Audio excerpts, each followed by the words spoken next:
Unique डिटेशन 4 मार्च 2025 जागरण संपादकीय speed 80 word पर minute. आज का शीर्षक है ऑनलाइन फूहड़ता। आइए स्टार्ट करते हैं लिखना। स्टार्ट। एक यूट्यूब चैनल पर अभद्र अश्लील टिप्पणी से उपजे मामले की सुनवाई करते हुए सुप्रीम कोर्ट ने जिस तरह एक बार फिर सरकार से ऑनलाइन सामग्री के नियमन के उपाय करने को कहा, उससे यह पता चलता है कि वह इसे लेकर गंभीर है। इसका परिचय इससे मिलता है कि उसने इसका मसौदा बनाने और उसके लिए संबंधित पक्षों एवं आम लोगों से सुझाव लेने को भी कहा। इसके बाद सरकार का इस दिशा में सक्रिय होना स्वाभाविक है, लेकिन यह आसान काम नहीं, क्योंकि इसे लेकर अभिव्यक्ति की स्वतंत्रता में हस्तक्षेप की आवाज़ उठ सकती है। सच तो यह है कि वह उठने भी लगी है।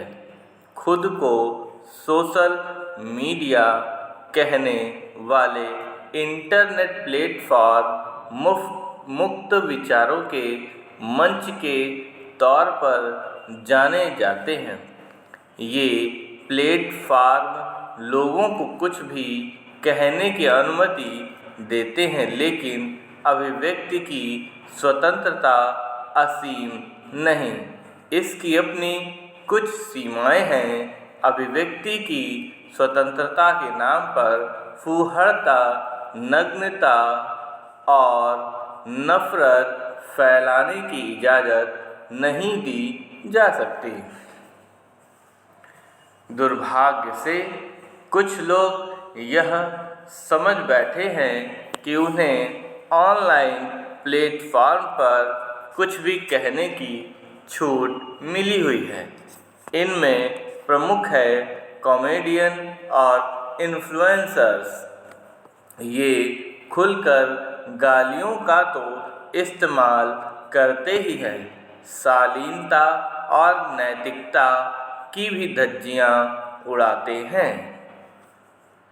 चूँकि इस सब से उन्हें प्रचार और पैसा मिलता है, इसलिए वे और अधिक बेलगाम हो जाते हैं।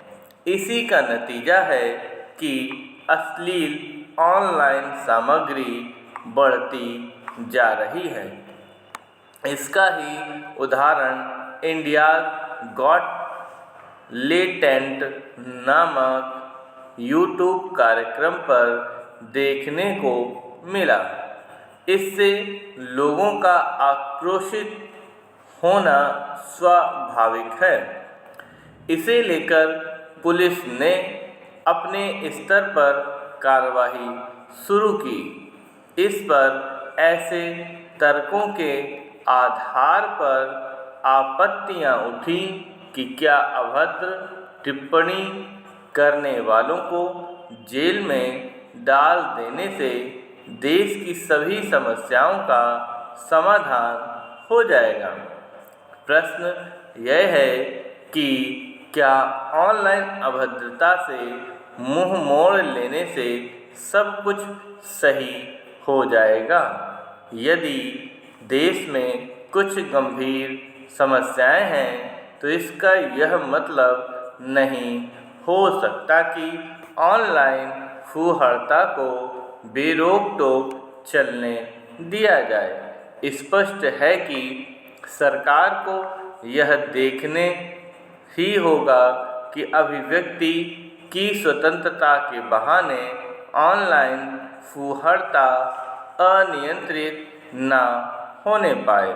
इसके लिए उसे प्रभावी दिशा निर्देश बनाने और उनके पालन के उपाय के साथ ऑनलाइन प्लेटफॉर्म का संचालन करने वाली कंपनियों को भी जवाबदेह बनाना होगा। वे यह कहकर कर्तव्य की इतिश्री नहीं कर सकती कि वे तो माध्यम भर हैं। इन कंपनियों को यह संदेश देना ही होगा कि उनका काम पोस्टमैन सरीखा नहीं है। जब यह स्पष्ट है कि वे अपनी जिम्मेदारी से मुंह मोड़ रही है, तब सरकार के साथ समाज को भी चेतना होगा, क्योंकि आखिर ये आम लोग ही हैं जो अश्लील सामग्री देखते, सुनते और पसंद करते हैं। समाप्त।